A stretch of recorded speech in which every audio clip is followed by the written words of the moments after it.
기독교 작가 C.S. 루이스가 쓴 스크루테이프의 편지라는 책이 있습니다. 이 책은 한 늙은 악마 스크루테이프가 젊은 악마인 워무드에게 인간을 유혹하는 방법을 충고한 31편의 편지 형식으로 이루어진 책인데요. 이 책에서 인상적인 그 조언 가운데 하나가 15번째 편지에서 크리스천들을 무너뜨리는 최고의 비밀 전략을 전수하는 장면이 나오는데, 편지에서 늙은 악마 스크루테이프가 신참 워무드에게 이렇게 말합니다. 얘야, 하나님은 인간들이 현재에 집중하기를 바란단다. 오직 바로 지금 안에서만 인간들은 하나님께 순종하고 사랑할 수 있기 때문이지. 그러니 너는 인간들을 어떻게든 현재로부터 떼어 놓아라. 그들의 마음을 지나간 과거에 가두어 후회하게 만들거나 아직 오지도 않은 미래로 보내버려 염려하게 만들어라. 인간이 과거와 미래에 정신이 팔려 바로 지금 여기 임하시는 하나님의 능력을 놓치게 만든다면 우리는 싸우지도 않고 승리하게 될 것이다. 여러분, 이 마귀의 통찰이 정말 무섭고도 정확하지 않습니까? 여러분, 마귀는 우리의 과거 은혜를 방해하지 않습니다. 미래 천국 소망도 빼앗지 못합니다. 마귀가 노리는 것은 오직 하나, 오늘 지금 여기 역사하시는 하나님의 능력을 믿지 못하게 만드는 것입니다. 오늘 여러분의 믿음은 어디에서 있습니까? 혹시 과거의 추억 속에 박제되어 있거나 죽은 뒤에나 열어볼 미래의 티켓으로만 가지고 계시진 않습니까? 지금까지 우리는 요한복음에 기록된 6가지 기적의 말씀을 함께 살펴보았습니다. 하나같이 참 놀랍고 위대한 사건들이었습니다. 그렇죠?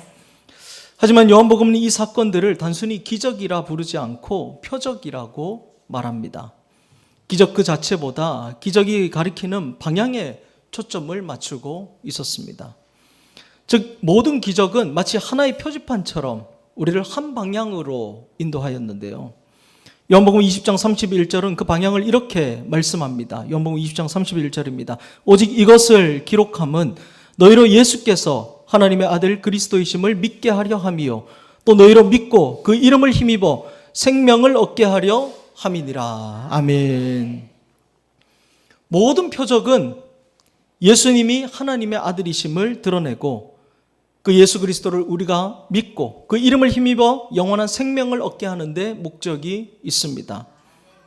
첫 번째 가나 혼인잔치부터 지난주 살펴본 날 때부터 맹인된 자를 고치신 기적까지 6가지 모든 말씀들이 우리를 이 참된 믿음의 자리로 인도해 왔습니다. 그동안 말씀을 나누며 표적이 가리키는 그 방향으로 잘 걸어 오셨습니까? 하나님의 아들로 이 땅에 오신 예수를 향한 믿음이 우리 안에 더욱 견고해지셨습니까?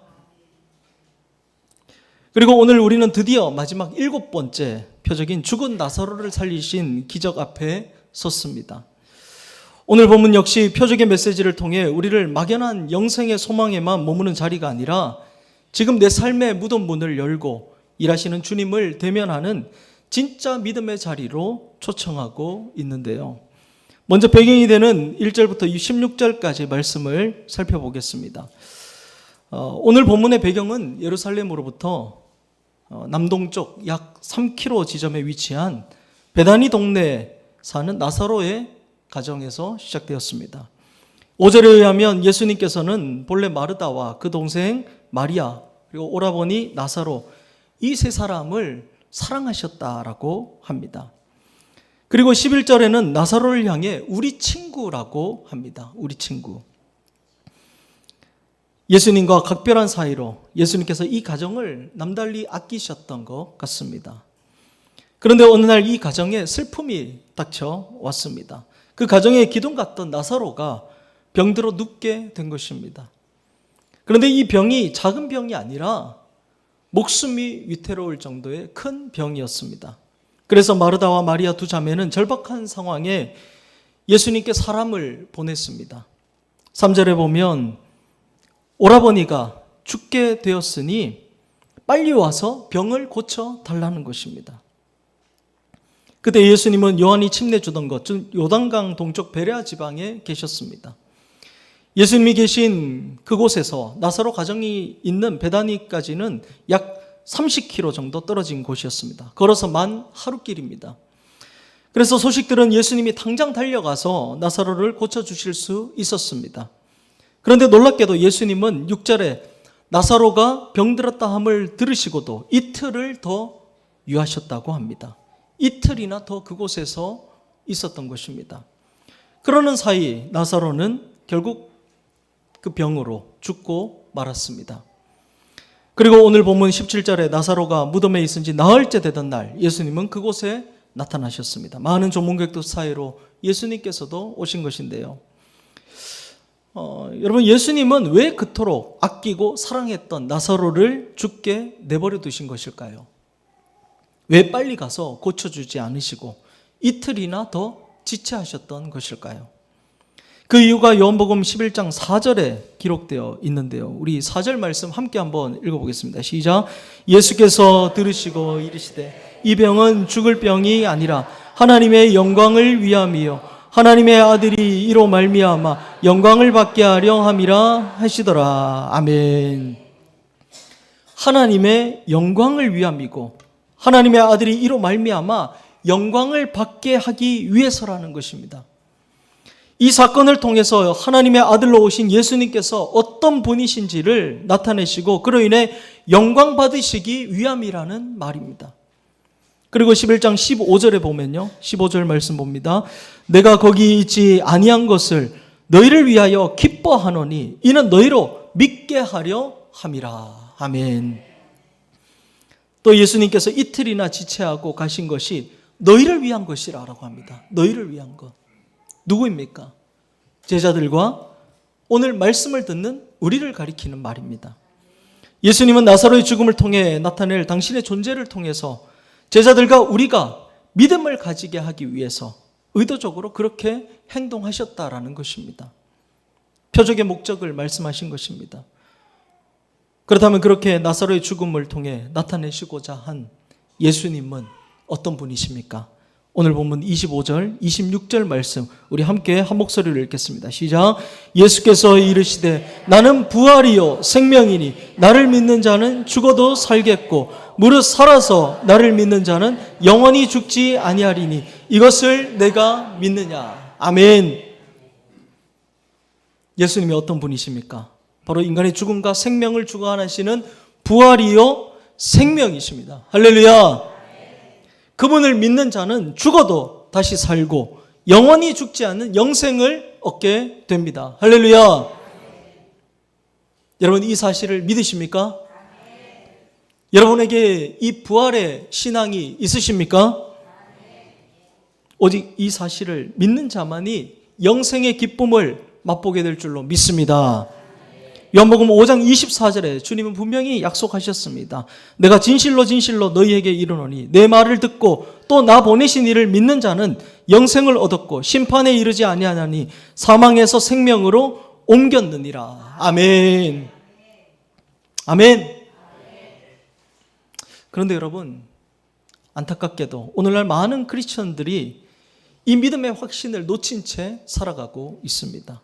신앙생활은 오래 했지만 정작 내 삶의 위기 앞에서는 막연한 믿음만 붙잡고 있는 경우가 많습니다.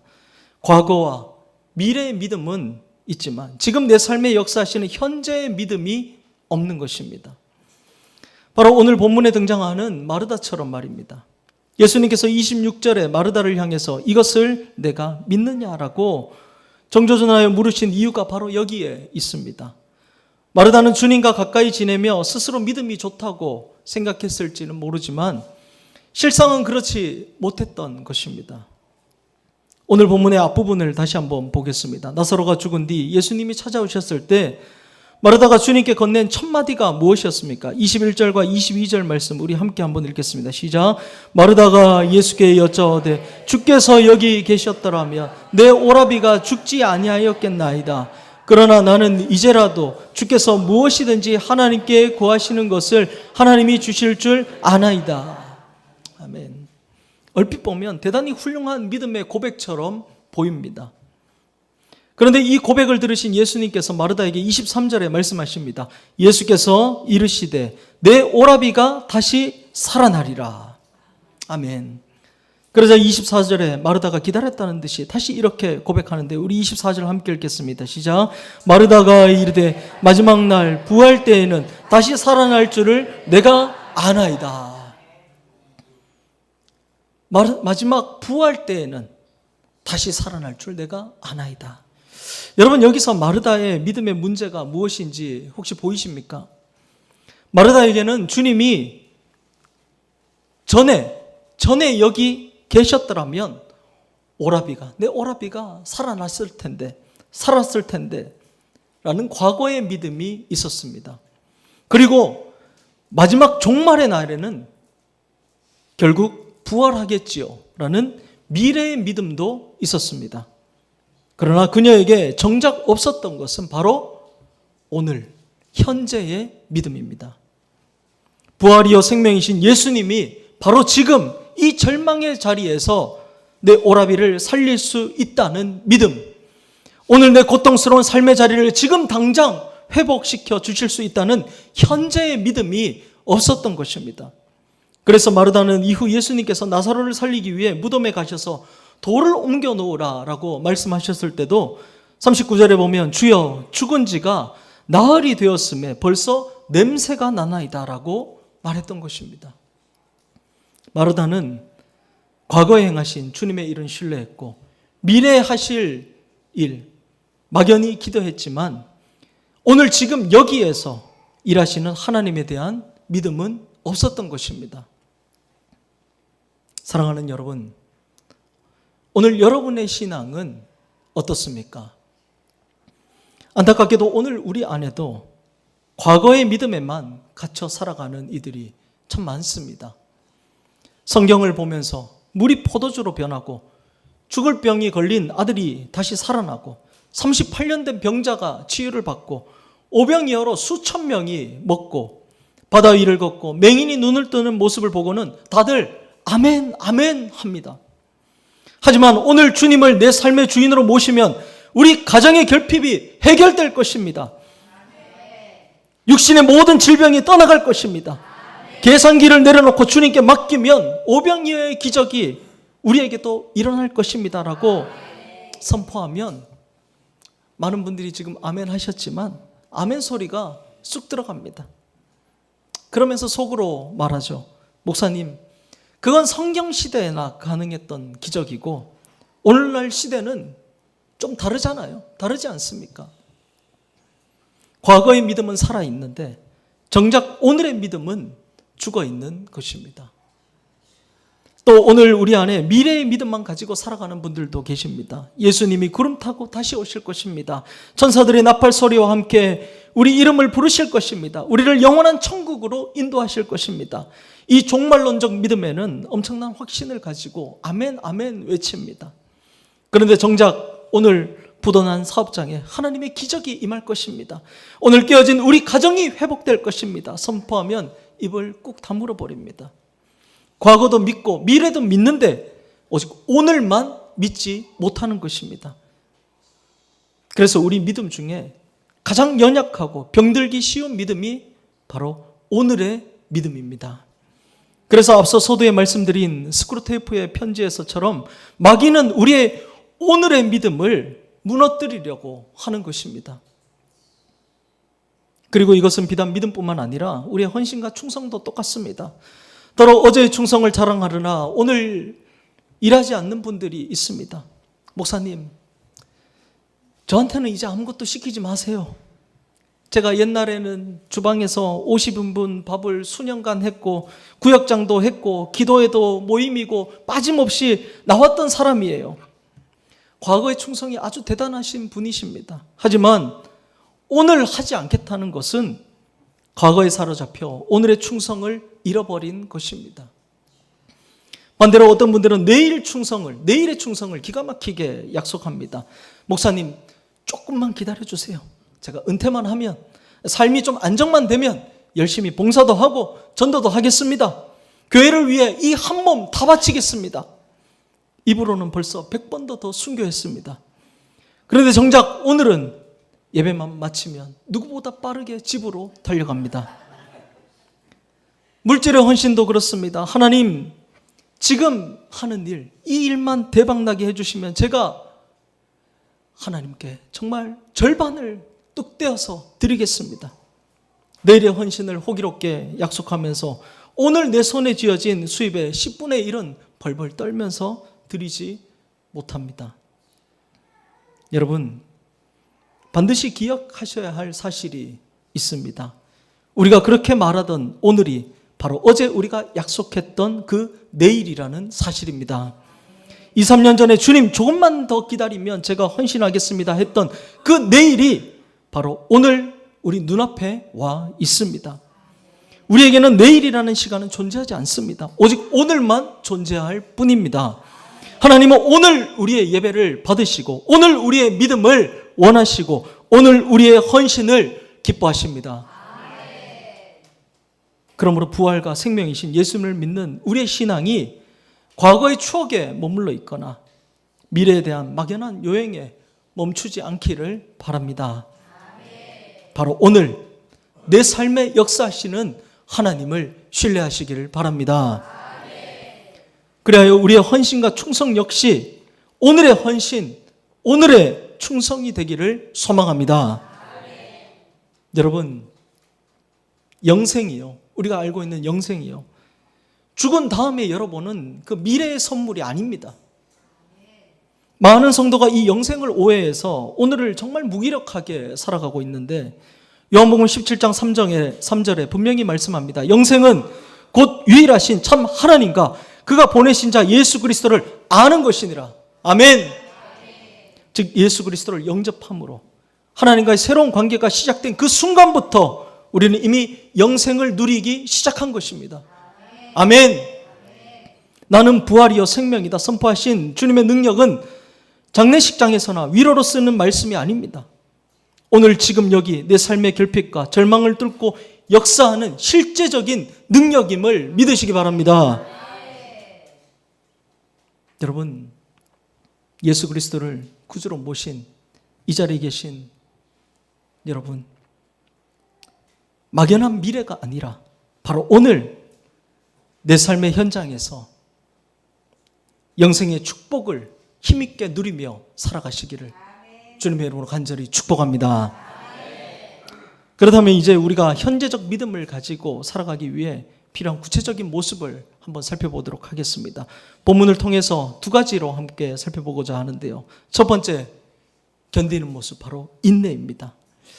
우리의 삶 속에서 부활 생명의 능력이 나타나려면 먼저는 견디는 힘, 인내가 필요합니다. 왜냐하면 하나님의 때와 우리의 때가 다르기 때문입니다. 하나님의 시간표와 우리의 시간표가 다르기 때문입니다. 마르다는 나사로의 죽음 앞에 절망과 포기에 빠져 있었습니다. 예수님이 늦게 오셨다며 원망 섞인 눈물을 흘렸습니다. 그런데 여러분, 예수님께서 정말 늦게 오신 것입니까? 아니죠. 그건 철저히 마르다의 기준이었습니다. 이처럼 하나님은 당신의 시간표대로 가장 정확하게 일하고 계시는데 우리가 내 기준에 맞지 않는다고 조바심을 내며 원망하고 절망하고 지레 포기해버릴 때가 참 많습니다. 하나님은 예수님은 절대 늦게 오시지 않으셨습니다. 예전에 제가 속해 있던 지방에서 한 교회 새성전 입당 감사 예배에 참석한 적이 있었습니다. 그 교회는 처음부터 좋은 환경에서 시작했던 교회가 아니었습니다. 목사님께서 가정에서 몇몇 사람들과 함께 시작해서 개척 예배를 드리기 시작했고, 이후 엘리베이터도 없는 그 상가 건물 4층에서 예배를 드리다 마침내 하나님의 은혜 가운데 단독 건물 3층을 이제 매입해서 새성전 입당 예배를 드리게 된 것이었는데요. 그날 예배당에 기쁨과 감사의 눈물이 가득했습니다. 그리고 감사 예배와 축하 행사가 그렇게 2시간이 넘게 이어졌는데 누구 하나 자리를 떠나는 사람이 없었습니다. 모든 사람이 그 교회가 여기까지 오기 위해 목사님과 성도들이 얼마나 많은 눈물과 인내의 시간을 견뎌왔는지를 알고 있었기 때문에 끝까지 그 자리를 지켰는데요. 사실 그 목사님은 젊은 시절 목회 큰 꿈을 가지고 제법 큰 그 중형교회 청빙을 받아 가셨었습니다. 그런데 사역하는 과정에서 성도들과의 불화로 임지를 옮기게 되었고요. 그 이후로 또 다른 이유로 2번이나 더 교회를 옮겼습니다. 반복되는 실패와 좌절 속에서 목사님은 목회가 내 소명이 아닌가 보다라는 생각까지 하게 되셨다고 합니다. 그리고 목회뿐만 아니라 밀려오는 상처와 좌절감에 삶 자체를 포기하고 싶을 만큼 깊은 절망의 시간을 지나셨다고 고백했습니다. 그러나 그때 하나님께서 다시 그 마음을 붙드셨고요. 그래서 다시 하나님 손잡고 가정에서 함께 몇몇 사람들과 예배를 드리기 시작한 것입니다. 그리고 성도들이 한 사람 한 사람 모이기 시작해 작은 상가 건물로 옮기게 되었고요. 하나님께서 공동체를 세우시며 마침내 단독 건물을 매입해서 새성전 입당 예배를 드리게 되었던 것입니다. 그렇게 오기까지 걸린 시간이 무려 30년이었습니다. 30년. 그 30년 동안 얼마나 힘들었겠습니까? 얼마나 포기하고 싶었겠습니까? 하지만 끝까지 견디고 인내하며 믿음으로 걸어갔습니다. 그러자 하나님께서 당신의 때 가장 아름다운 방법으로 역사하셨습니다. 할렐루야. 사람은 끝이라고 생각했던 그 자리에서 하나님은 시작하셨고 당신의 시간표에 따라 그 목사님을 통해 이루기로 계획하신 일들을 이루어 가신 것입니다. 아멘. 사랑하는 성도 여러분, 믿음은 견디는 것입니다. 버티는 것입니다. 성경의 위대한 믿음의 사람들은 하나같이 다 견딤의 장인들이었습니다. 욥은 거친 고난과 하나님의 침묵 속에서 끝까지 견뎠고요. 요셉은 13년의 억울한 노예와 감옥 생활 속에서도 견뎠습니다. 다윗은 기름 부음을 받고 10년이 넘는 광야 생활을 도망다니며 하나님의 때를 견뎠습니다. 지금 당장 내 기도에 응답이 없고 삶의 좌절과 절망과 고난이 밀려오더라도 여러분 견디며 나아가시기를 바랍니다. 지금 내 외양간에 소가 없고 포도나무에 열매가 없고 밭에 소출이 없다 할지라도 주님 바라보며 견디며 나아가시기를 바랍니다. 하나님의 때가 되면 하나님께서 반드시 들으시고 응답하시고 채워주시고 이루어주실 줄로 믿습니다. 사도 바울은 빌립보서 4장 13절에서 이렇게 고백합니다. 내게 능력 주시는 자 안에서 내가 모든 것을 할 수 있느니라. 아멘. 여러분, 이 말씀이요, 하나님이 내게 능력 주시면 내가 세상에서 무엇이든 성공해내고 성취할 수 있다는 그런 야망과 열정의 고백이 아닙니다. 압구절인 11절과 12절 말씀 보면 이렇게 기록되어 있습니다. 내가 궁핍함으로 말하는 것이 아니니라. 어떤 형편에든지 나는 자족하기를 배웠노니 나는 비천에 처할 줄도 알고 풍부에 처할 줄도 알아. 모든 일 곧 배부름과 배고픔과 풍부와 궁핍에도 처할 줄을 아는 일체의 비결을 배웠노라. 이 일체의 비결을 고백한 후에 내게 능력 주시는 자 안에서 내가 모든 것을 할 수 있느니라라고 고백한 것인데요. 그러니 이 고백의 진짜 의미가 무엇이겠습니까? 내게 능력 주시는 자 안에서 내가 모든 것을 견딜 수 있다라는 고백인 것입니다.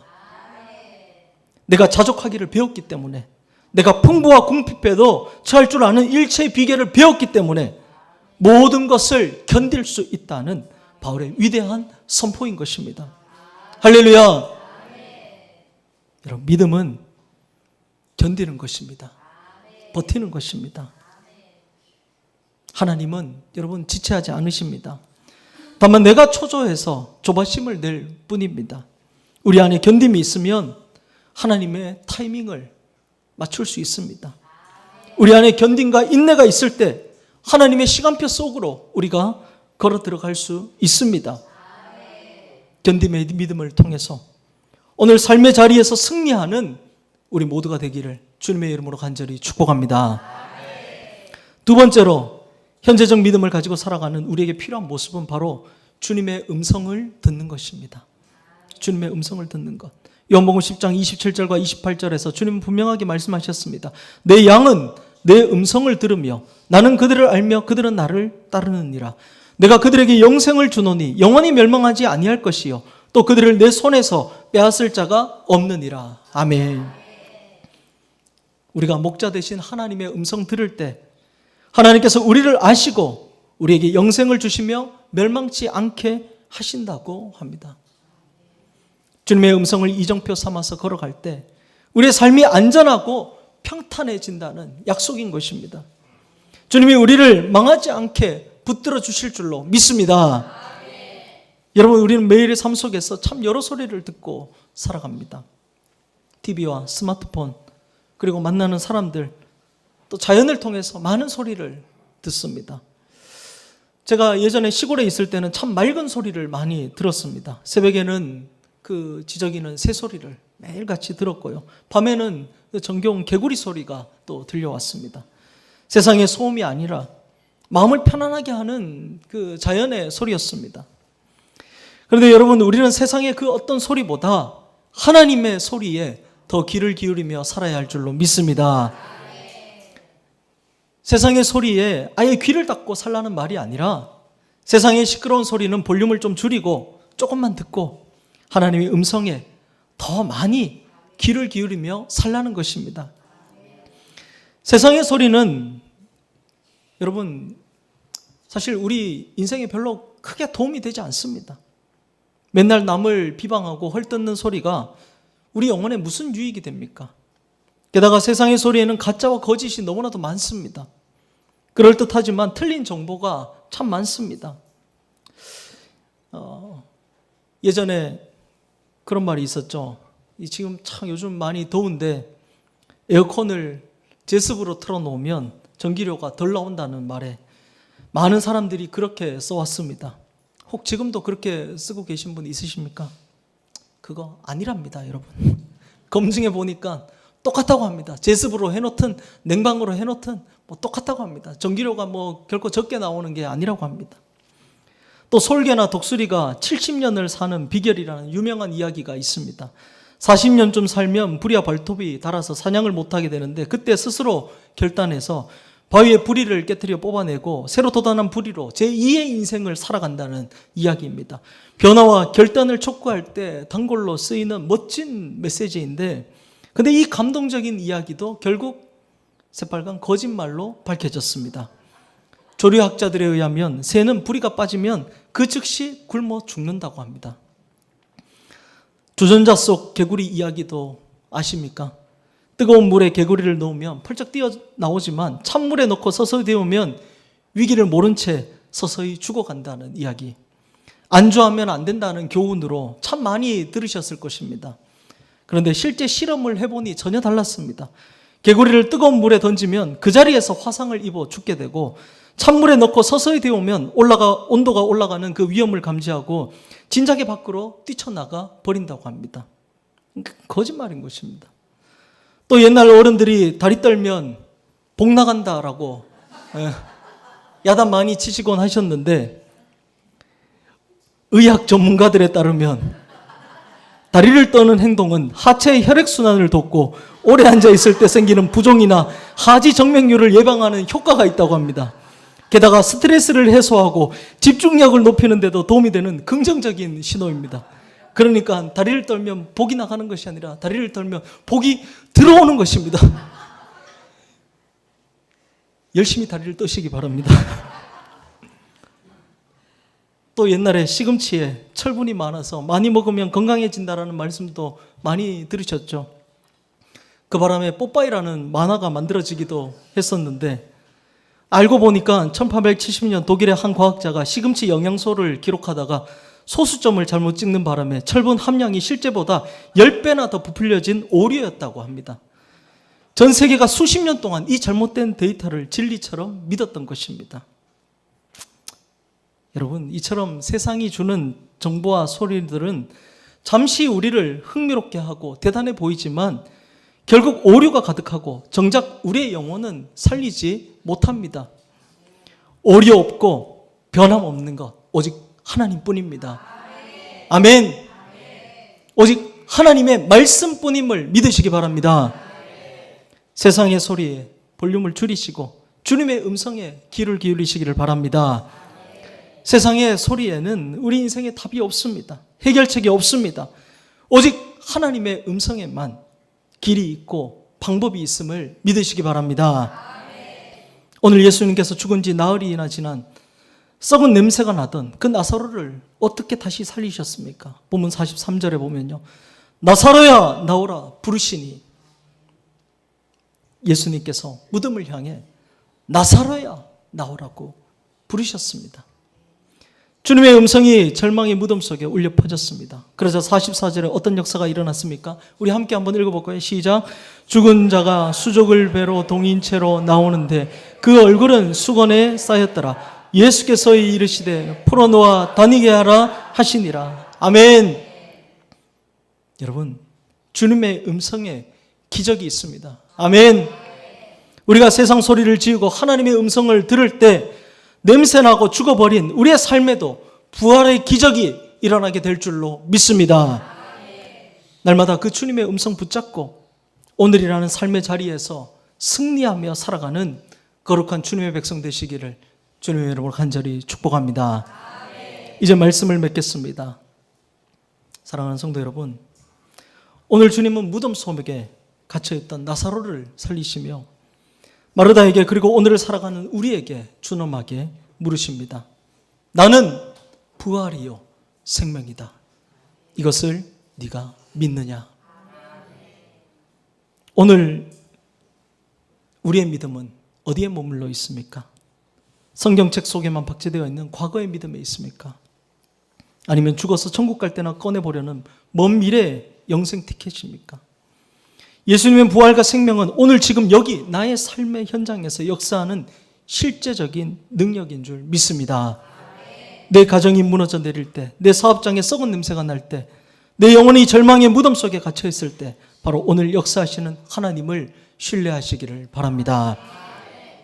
그러기 위해 우리는 주님의 타이밍을 묵묵히 기다리며 견뎌내야 합니다. 인내해야 합니다.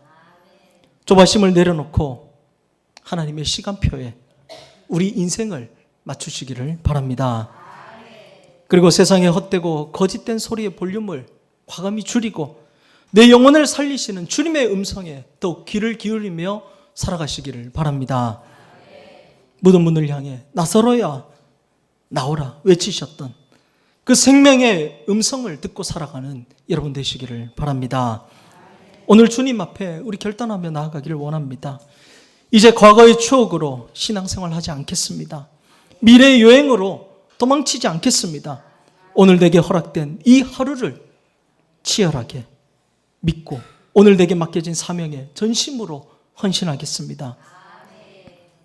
오늘 이 믿음 가지고 오늘의 믿음을 통해서 절망이 변하여 찬송이 되고 무덤이 변하여 부활의 생명이 되는 우리 모두가 되기를 주님의 이름으로 간절히 축원합니다.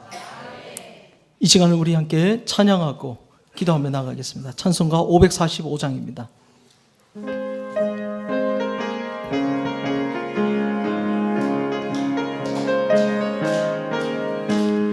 이 눈에 아무 증거 아니 배어도 믿음만을 가지고서 늘 걸으며 이 귀에 아무 소리 아니 들려도 하나님의 약속 위에 서리라. 걸어가세 믿음 위에 서서 나가세 이심 버리고 걸어가세 믿음 위에 서서 눈과 귀에 아무 증거 없어도 이 눈이 보기에는 어떠하든지 이미 얻은 증거대로 늘 믿으며 이 맘에 의심 없이 살아갈 때에 우리 소원 주 안에서 이르리. 걸어가세 믿음 위에 서서 나가세 의심 버리고 걸어가세 믿음 위에 서서 눈과 귀에 아무 증거 없어도 주님의 거룩함을 들고 맹세하. 주 하나님 아버지는 참 미쁘다. 그 귀한 모든 약속 믿는 자에게 능치 못할 무슨 일이 있을까. 걸어가세 믿음 위에 서서, 나가세 의심 버리고. 걸어가세 믿음 위에 서서, 눈과 귀에 아무 증거. 걸어가세 믿음 위에 서서, 걸어가세 믿음 위에 서서, 나가세 의심 버리고. 걸어가세 믿음 위에 서서, 눈과 귀에 아무 증거 없어도. 아멘. 이 시간 우리 함께 기도하겠습니다. 오늘 말씀을 기억하면서 함께 기도하길 원합니다. 여러분, 오늘 주님께서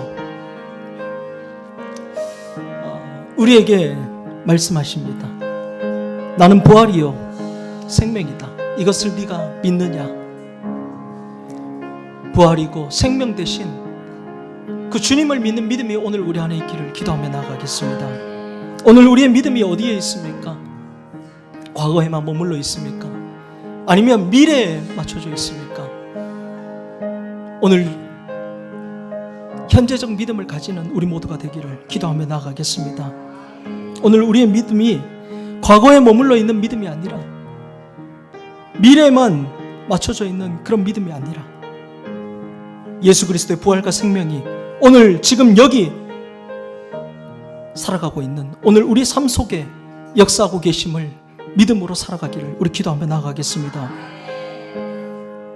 주님의 타이밍을 묵묵하게 기다리며 인내하는 믿음 가지기를 기도하며 나아가겠습니다. 주님께서는 결코 늦게 오시지 않으셨습니다. 결코 늦게 역사하지 않으십니다. 내 믿음이 인내하지 못하고 견디지 못해서 그런 것입니다. 인내하고 견디며 하나님의 시간표 속으로 걸어가는 우리 모두가 되기를 기도하며 나아가겠습니다. 또한 기도할 때 세상의 헛된 소리에 과감히 우리의 볼륨을 줄이고 주님의 음성 듣고 살아가기를 우리 기도하며 나아가겠습니다. 그래서 오늘의 믿음으로 오늘 내 삶에 역사하시는 그 주님을 바라보며 오늘 내 삶의 자리에서 승리하며 살아가는 우리 모두가 되기를 우리 이 시간 함께 기도하며 나아가겠습니다. 우리 주여 한번 외치고 함께 기도하며 나아가겠습니다. 주여, 아버지 하나님 감사합니다. 오 주여 하나님, 귀한 내 말씀으로 아버지 하나님 우리의 심령을 충만케 하시며 주님 감사합니다. 주님 감사합니다. 오 아버지 하나님, 오늘 말씀을 통하여서 참 믿음의 모습을 우리 가운데 들려주시며 주님 감사를 드립니다. 아버지 하나님, 오늘 마르다의 믿음을 통하여서 주님께서 내게 주시고자 하는 메시지를 주님 듣습니다. 오늘 마르다의 믿음이 과거에 머물러 있었고 미래에 소망이 있었지만 오늘 지금 내 삶에서 역사하시는 그 주님을 믿지 못하는 믿음 없는 모습을 보였던 것을 주님 바라보게 하시며 오늘 우리에게 주님께서 말씀하심을 주님 듣습니다. 나는 부활이요 생명이니 이것을 네가 믿느냐? 오늘 내 삶 속에 역사하시는 그 주님을 믿음으로 살아가게 하여 주시옵소서. 아버지 하나님, 주님께서는 과거의 하나님도 아니시고 먼 미래의 하나님도 아니시고 오늘 내 삶 가운데 함께 하시는 주님이심을 믿습니다. 아버지 하나님, 그 주님을 믿음으로 오늘 내 삶 속에서 역사하시는 그 주님의 모습을 바라보며 살아가게 하여 주시옵소서. 아버지 하나님, 인내하며 견디게 하여 주시옵소서. 오늘 내 안에 아버지 하나님 인내의 믿음이 있게 하여 주시옵소서. 아버지 하나님, 하나님께서는 하나님의 계획 가운데 하나님의 뜻대로 하나님의 시간표대로 역사하고 계심을 주님 믿습니다. 내가 인내하지 못해서, 내가 견디지 못해서 아버지 하나님 원망하고 불평했던 모습이 오늘 내 안에 있지는 않은가 바라보며 아버지 하나님 인내의 신앙을 가지게 하여 주시옵소서. 또한 주님의 음성 듣게 하시옵소서. 아버지 하나님, 주님께서 말씀으로 역사하시는 분이심을 믿음으로 살아가게 하여 주시옵소서. 아버지 하나님, 오늘 우리 안에 정말 이 믿음이 심겨지기를 원합니다. 오 아버지 하나님, 과거의 하나님께서 오늘 우리 삶 가운데 역사하심을 믿습니다. 미래 하나님께서 오늘 내 삶 가운데 역사하심을 주님 믿습니다. 아버지 하나님, 오늘 이 자리에서, 오늘 내 삶의 자리에서 영생의 축복을 누리며 살아가게 하여 주시옵소서. 아버지 하나님, 부활이요 생명 되신 그 주님을 온전히 믿음으로 살아가게 하여 주시옵소서. 아버지 하나님,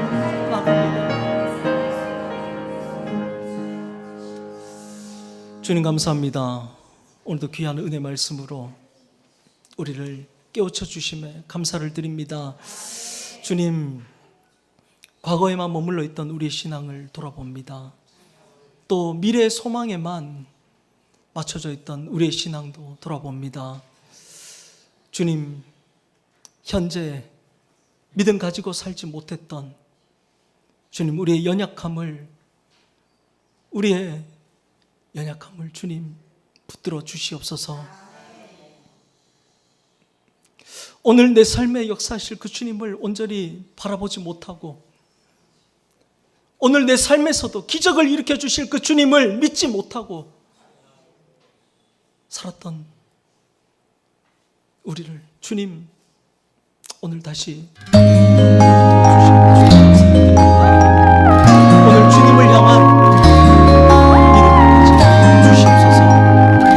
믿음을 가지게 하여 주시옵소서.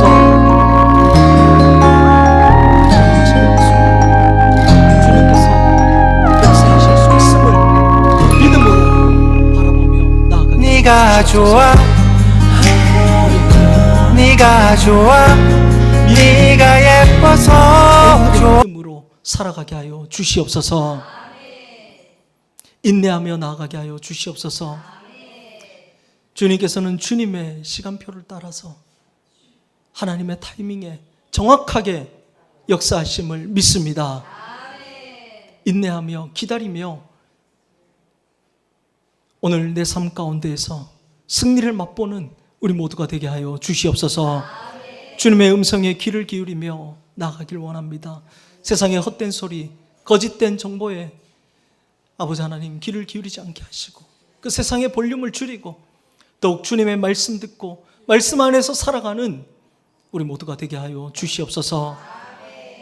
주님, 오늘 이 말씀을 기억하며 이제 한 주간 삶을 살아갑니다. 매일매일 삶 가운데 역사하실 그 주님 바라보며 그 주님을 믿음으로 승리하며 살아가는 우리 모두가 되게 하여 주시옵소서.